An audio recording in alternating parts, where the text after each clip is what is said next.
I don't personally identify as a Republican. I identify more as a libertarian, and like a politically independent, but I'm more like libertarian viewpoints, politically conservative, personally socially conservative, and I feel like that feels way more natural for myself moving forward in my life. So that's kind of, I went kind of left and right, and now I'm somewhere in like this gray area. Yeah, no, that's great. Like it's such an important message for everybody to question every part of your life, because I was the same way. I never thought that the media was lying. It honestly took Trump for me to like really take another look at the media and like realize that's most of it is propaganda and not reality. And that just like, once you accept that, then you look at the whole world so much differently. Which brings us to this point that your book is about, like why should folks question this idea of Black victimhood, which I feel like has been around for decades, and it seems like something that definitely folks do profit from, and maybe it helps them, I don't know, get attention, or maybe it helps them financially. Why do you think this idea of Black victimhood is worth questioning? It's worth questioning because there are too many apparatuses in play that profit off of it. I like to bring it back to 1960s, the civil rights movement. I try not to, in the book, I don't really harp on the past. I think we do that too much. So I talk about very specific points, but I try to keep it towards the present, like what it is today. Because I wasn't alive in the 60s or anything like that. But, the civil rights movement, in my opinion, was necessary to be had. Martin Luther King's message was important, and it led for the largest institution, the U.S. government, to get involved to make sure that we are all treated equally under the eyes of the law. Personally, how we treat each other is a different story. The government can't dictate if you like me or not. But making the law equal officially was imperative to get to the point where we are today. What happened from that is we showed that with a certain level of activism, we're able to get the biggest government in the world to move in a particular direction. And with that comes power. People realize that if we can get the government to do certain things with certain advocacy, we can continually do this. And we will always be able to do this if we leverage the guilt of other people to move this forward. If people don't feel guilty, why would they advocate for anything? If people don't feel that there's a necessity for something, why would they advocate for it? So if you start paying attention, what you'll notice is anytime there's something significant that wants to move forward, especially from the Democrats, they will invoke Black people. They will say this harms Black people, or this disenfranchises Black people, or this is for the benefit of Black people. And when you dig deeper, it has nothing to do with us. So even from the side of the government has always been there to take advantage of Black Americans, to utilize us as victims.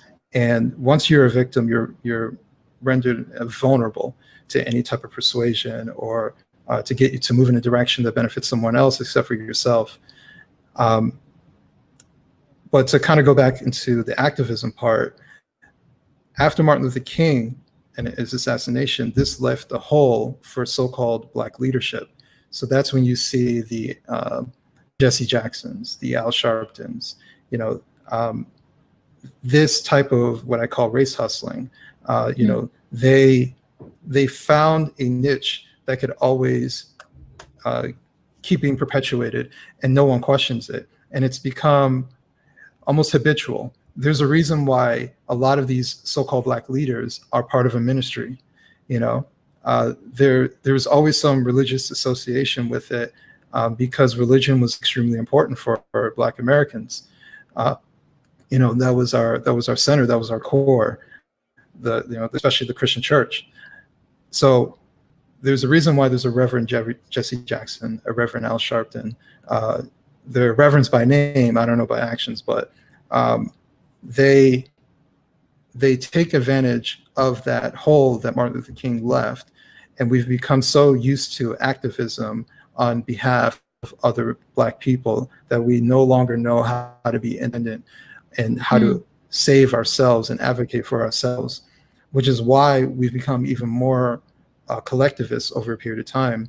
Everything, and I don't want to say all Black Americans, but there is a culture of constantly referring to ourselves in a group rather than what we can do as individuals. So I always see myself as Adam first, and I just happen to be Black, rather than I'm a Black man and my name is Adam. You know, there's a difference in how I view myself in the world. And it's not to reduce my race or my heritage or anything like that. It's to prevent other people from trying to manipulate who I am and what I am based off of my skin color. And that's the ultimate message. What I'm trying to portray in the book is, if you allow yourself to be manipulated based off of your skin color, other people will take advantage of it. And I point out example after example of how this is happening, even in a short time frame of the past year.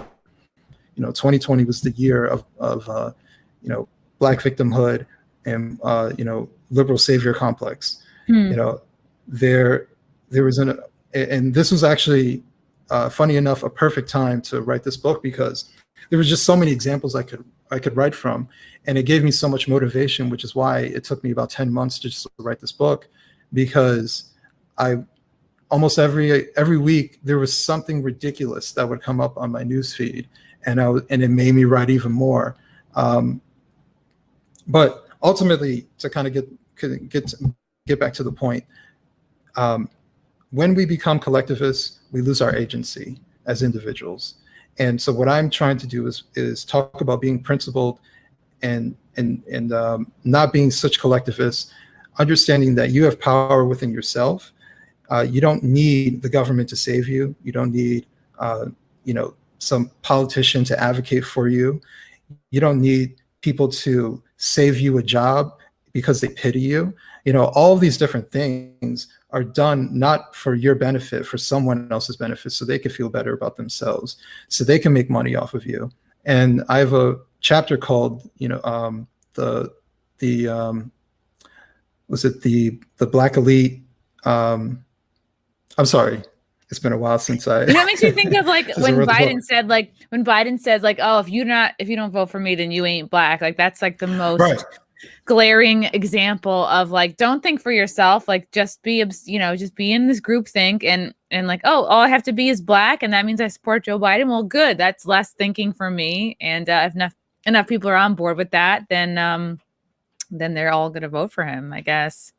To me, that sounded so incredibly condescending. And I don't know. It's like, do you think, and this is true of like any group, there's always going to be a group of people who are looking to not think for themselves, who are just like, all right, this celebrity is voting for Biden, or this celebrity is voting for Trump, and I like that celebrity, so good. Now I don't have to look into their policies for myself. Like everyone is, all different groups are guilty of that, just not wanting to think for themselves. Yeah, I mean, we always take certain things into account. We're tribalistic. It doesn't matter, if you want to do it by race or region. We always find a way to associate with other people.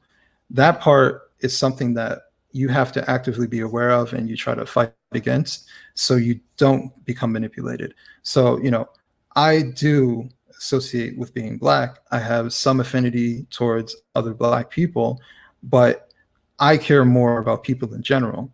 And in the book, I see a bunch of times, and I'm referring to myself and other Black people. So even within the book, I don't distance myself from other Black Americans, because I am not perfect as well.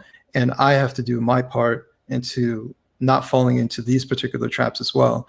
So much of the book is not pushing or even pointing fingers at Black Americans. It's actually very compassionate and understanding. And I use my personal story to highlight certain things and make a particular point as to why it's important.